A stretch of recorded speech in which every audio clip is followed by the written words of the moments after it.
This lecture is going to be a discussion about, it's going to granted a one-way discussion about democratic revolutions in the 1700s, or you could say in the 1600s, and then evolving into the 1700s in Western civilization.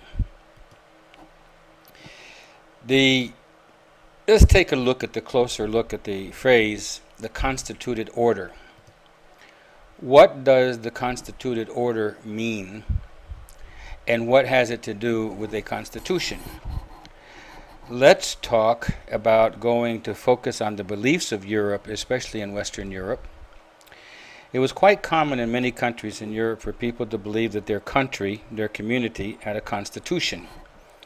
But when we talk about constitution or constituted order, they're not talking about the kind of constitution that Americans think of, which is a written constitution that lays down how the government should be organized, and that's not what they mean by this term.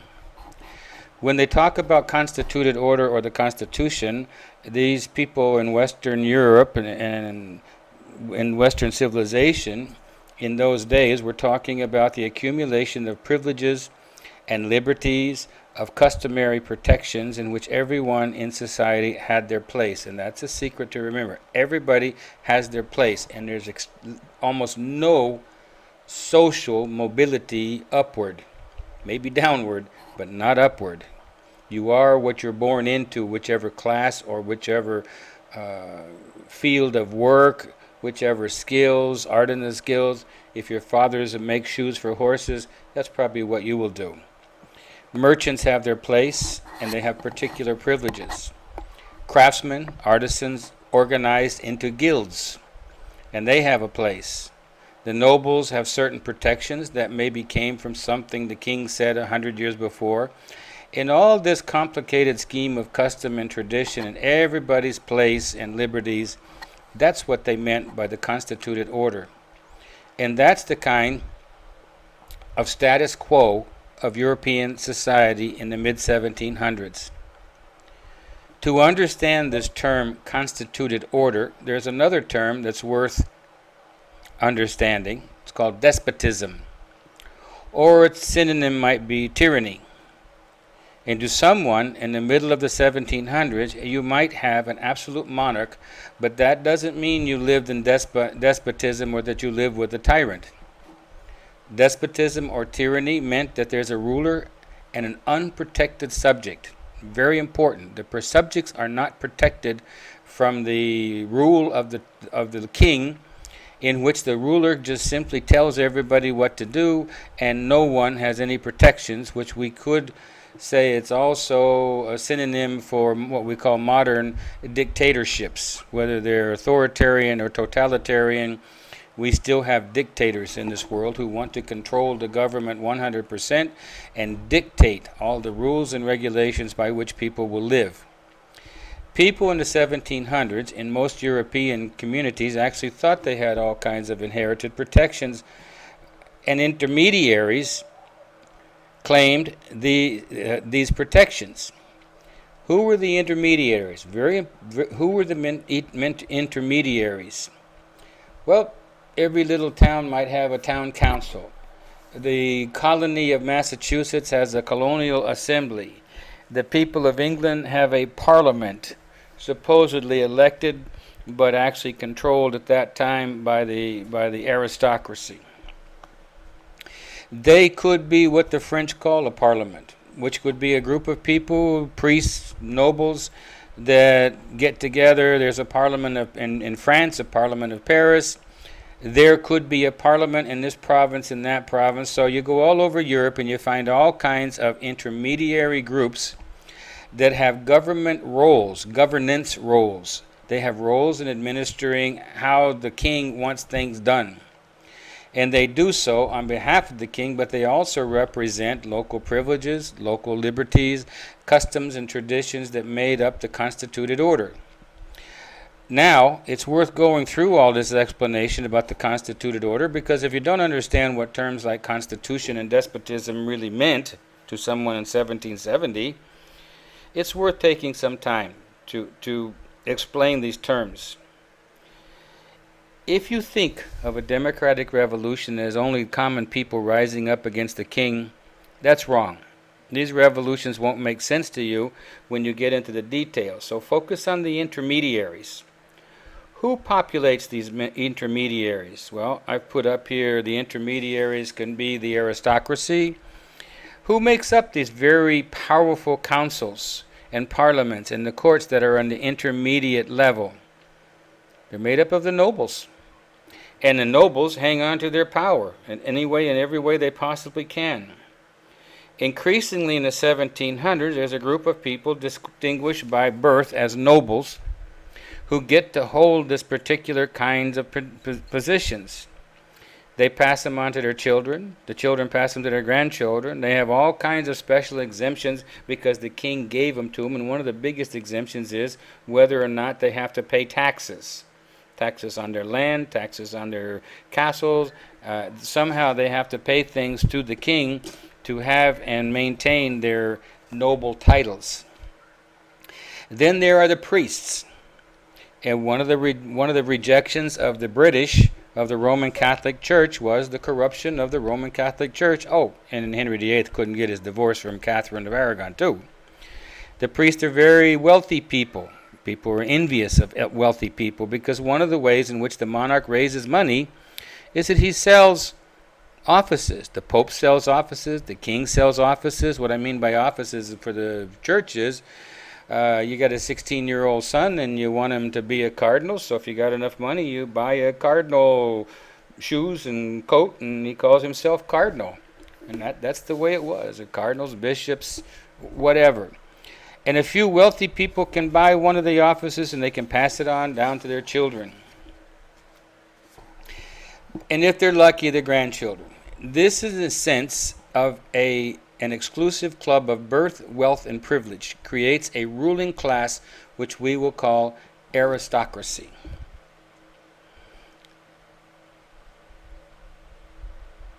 And this is a term that comes into use in the late 1700s. So the big clashes that are emerging, growing in the middle 1700s and 60s and the 1770s, actually feature the king, who is often representing the general welfare of the people, but it's the aristocracy that are fighting against the king because, as usual, the king needs money and the aristocracy wants to defend their rights of not paying any money. These arguments that come out of the commercial revolutions of the 1600s and the early 1700s and the military revolutions posing the new fiscal military state dominated by the king, who is insatiable for revenue. Understood perhaps in a different way, these democratic revolutions, by the way, aren't just taking place in America, not just in France, they're taking place all over Europe.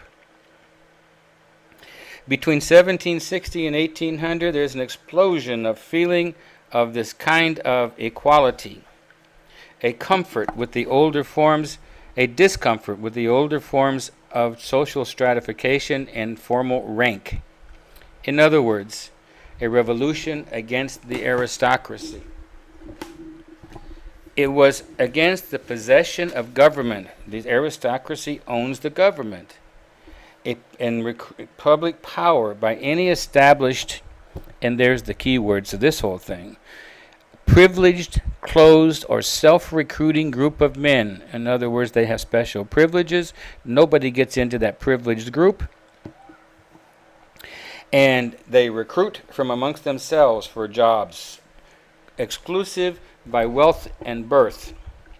No one could exercise coercive authority simply by asserting their own right or their status or the right of history in a sense of custom and inheritance. It emphasizes the delegation of authority and removability of officials. This is something also. The democratic revolutionary movement comes into play when persons systematically excluded from these constituted bodies. In other words, only the nobles can get into the parliament, and everybody else like us are excluded. When persons are excluded, then not merely the content that a parliament be independent, they're not content, but they attempt to open up the membership. I mention here to change the basis of authority. Remember what I said last time about authority comes from us, maybe even from everyone, and representation reconstitute them and obtain a wholly new constitution in which you redefine the state of the nature of the state. What is the state? Who has privileges? Who are the citizens? This is what makes the democratic revolution.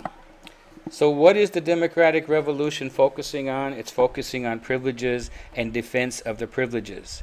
The people who occupied the British colonial North America were British citizens, and they believed that they were British citizens and that they had rights. Their privileges with their freedoms, liberties are traditionally honored. And for instance, the nobility is claiming we have a privilege not to be taxed, and you, the king, cannot take it away, but privileges are exercised by citizens. If you look up the meaning of the term citizen, this would be the inhabitants of a city who has privileges of the city, like, for example, the right to be able to live in the town. So who are the citizens? The very few people have citizenship only because the aristocracy limits citizenship to themselves. And who are the citizens? And with that, the arguments, who has to put up the revenue to support the state? And if I put up revenue to support the state, then I have a right to be part of the state. One little thing about right before the revolution. I wanted to dive a little deeper into two important concepts. One is liberty and the other is common sense. These are words much used in the 1770s and 1780s, and they focus first on this term liberty and try to think for a moment on how people think of that term in the 1770s. They think of liberty as free thinking. You often see, for instance, in the literature of the time, people use terms like liberal thinking. An important dividing point for a lot of democratic revolutions is their attitude towards the church dogma, and specifically towards Catholic Church. A lot of people in America and England and other parts of Europe are very strongly opposed to the Roman Catholic Church. They even hate the Roman Catholic Church because in the 1500s, in the 1600s in particular, in 1700s, the Europeans are having one war after another between the Catholics and the Protestants. The Catholics trying to hold on to their centuries and centuries and centuries of power in every place, and the Protestants trying to break away from this dogma. And even would it not be too strong to say that they did hate the Roman Catholic Church. So one of the things that they're meaning when they talk about liberty is liberty as opposed to dogma. And I'm sure you know what dogma means in this context. Another sense in which they use the term liberty is liberty as contrasted to tyranny. By this they mean they are not subject to completely arbitrary, unchecked power. So when they think of a defense against tyranny, they tend to think of things like there should be rule of law. And another way in which they think about stopping tyranny is to think about the roles of the intermediary institutions that I mentioned before, the councils, parliaments, assemblies that have some power to stand up and or speak for customary privileges and liberties. But one important point to think about when we're talking about liberty, it is not the same as democracy. Indeed, it doesn't have a necessary relation to democracy at all. People should have a right to think freely or in favor of the liberal circulation of ideas, in favor of science, and in favor of the rule of law. There's nothing about that says anything about the right to vote or broad representation or even that these intermediary assemblies need to be made up of people in general. It just meant as checks on arbitrary, unchecked royal power. When you get more into the notion of democracy, it is exploring a very popular term in the phrase of the 1700s. Phrase is common sense. I put the common sense on your webpage, your Moodle webpage, most popularized by an absolutely phenomenal pamphlet written by a journeyman journalist and thinker named Thomas Paine. huge circulation on both sides of the Atlantic. Where is this idea about common sense coming from? It's coming partly from ideas that resonate to the readers of Jean-Jacques Rousseau about the natural nobility of man. In other words, no one has the authority or should not have the power to walk on other people. This notion increasingly that authority, the authority of the government, the authority of the king, the authority of the parliament, it all comes from us, the citizens.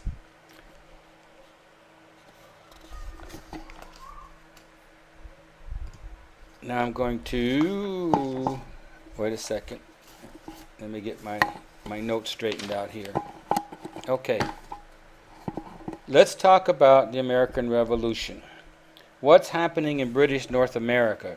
All of you know a little bit probably about what happened in the American Revolution. It starts with some violent skirmishes in Boston.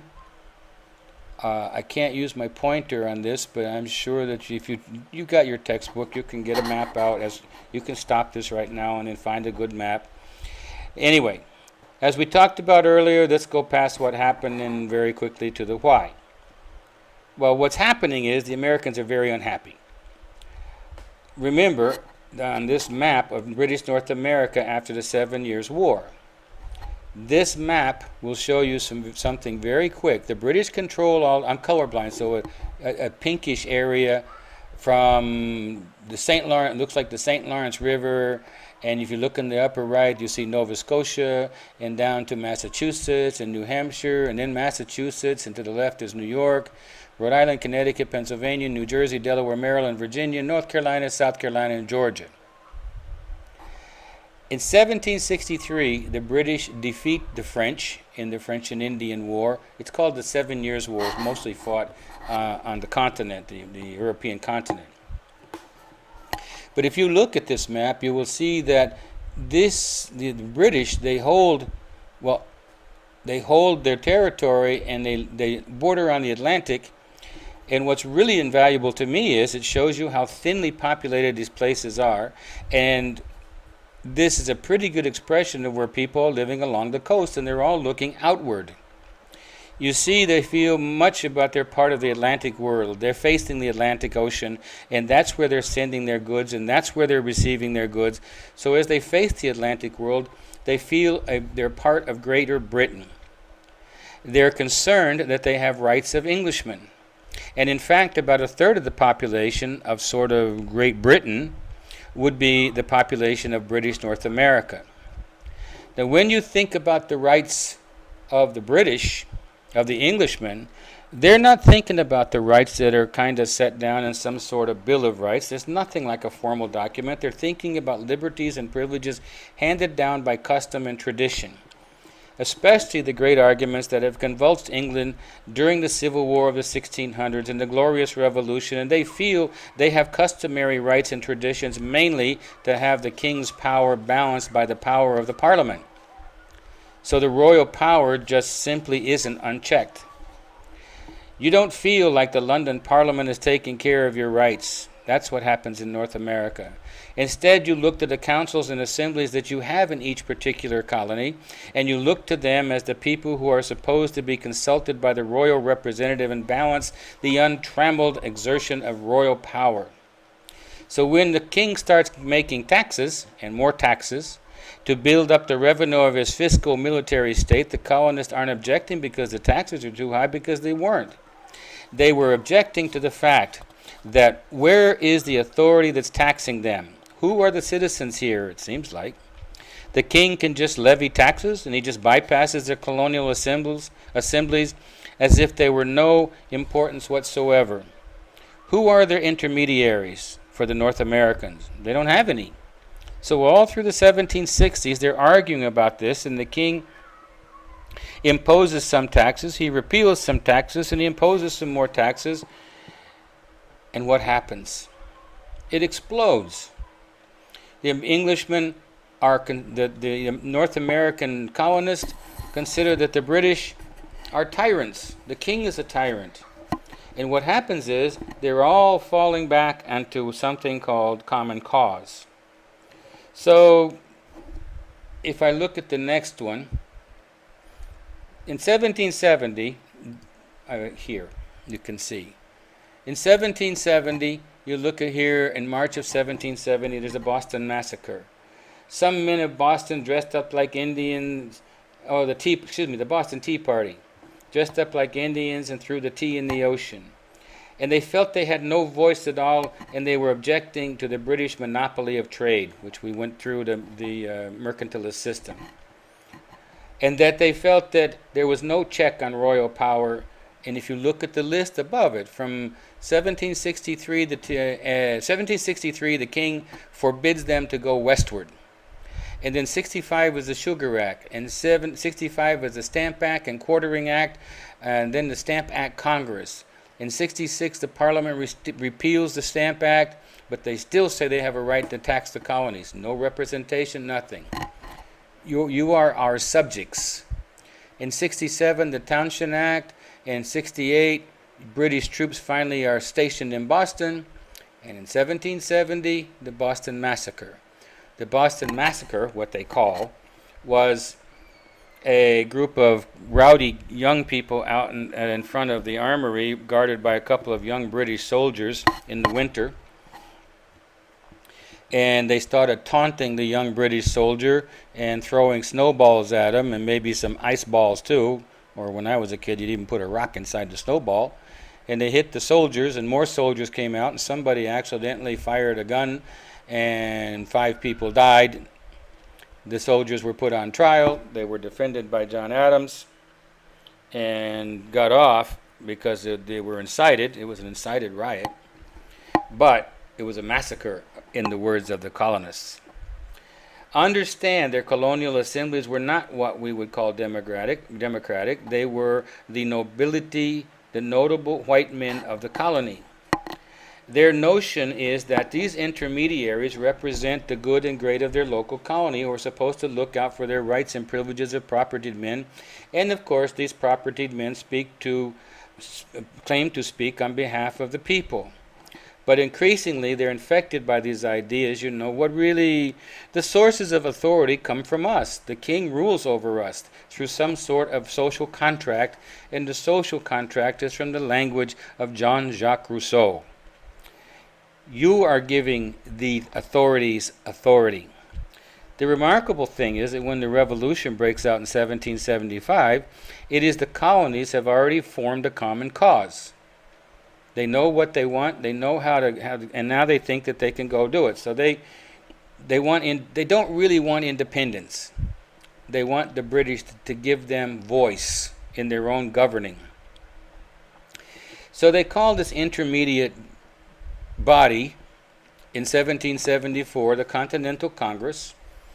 And the point is the colonies see that they all have common cause. And in 1776, these colonies will declare themselves to be independent of the crown. Revolution. And by the way, they don't call themselves the United States of America right away. They simply call themselves a group of states really that are confederated together for the purpose of winning their independence. And the course of the Revolutionary War that follows can be pretty easily summarized.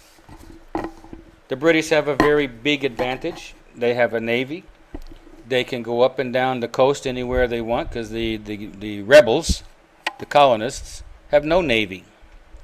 Using their navy, the British can control the Atlantic sea coast. They can land their forces almost anywhere they want. The disadvantages they have is to land these forces and then try to chase the American revolutionaries, capture them and knock them out. But if they can't knock them out, it's hard to occupy very large land areas for any significant period of time. You have to realize in those days an army was not a very big unit. Now you talk about battles. I was watching a movie about the Battle of Stalingrad in the Second World War. The Germans lost probably over 700,000 troops at the end of the battle. Surrendered, not to mention what they lost.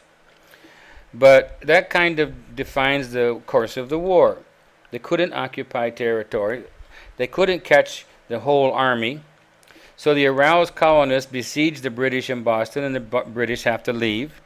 But the British immediately come back, and they're able to seize the most important city in the colonies next to Philadelphia, which is New York, which the British are able to capture, and they almost destroy the Continental Army in a series of battles around New York, but they fail to destroy it. The Continental Army stays alive in 1777, and in 1777, Washington's army has a series of engagements to the southwest between New York and Philadelphia in the state of New Jersey.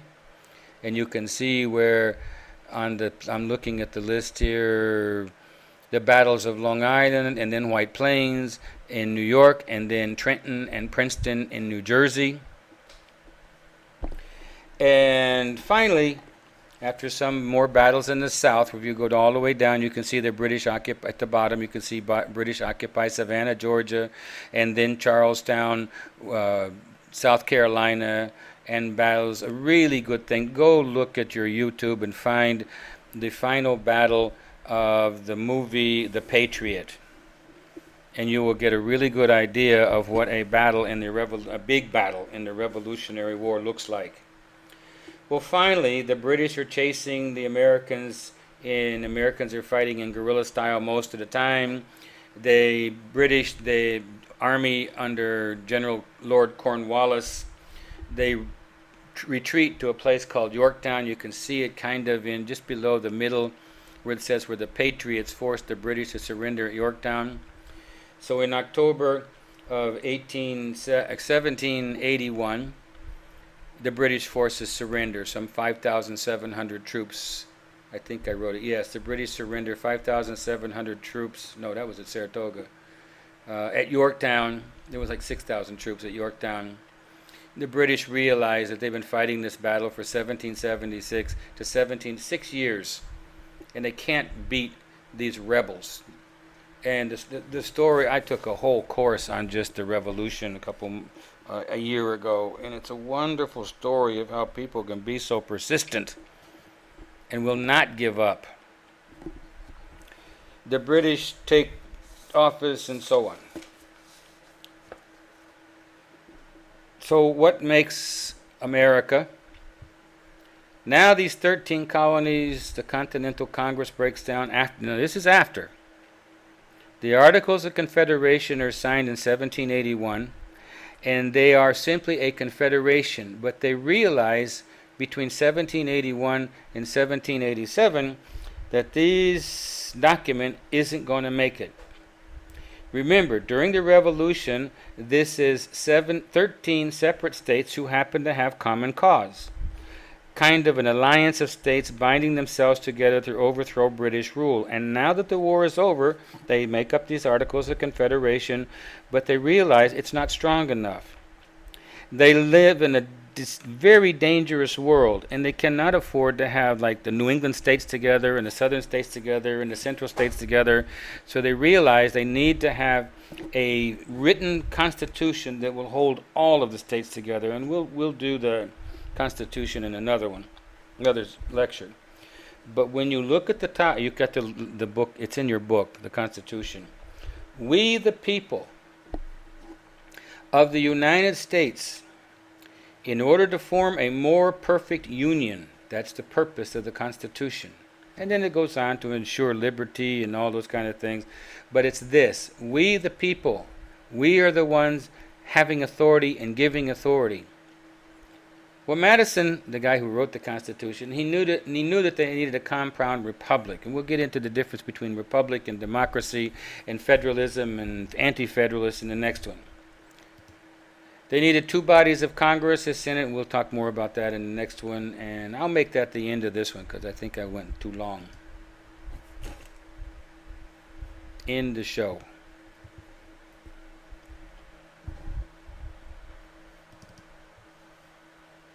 There.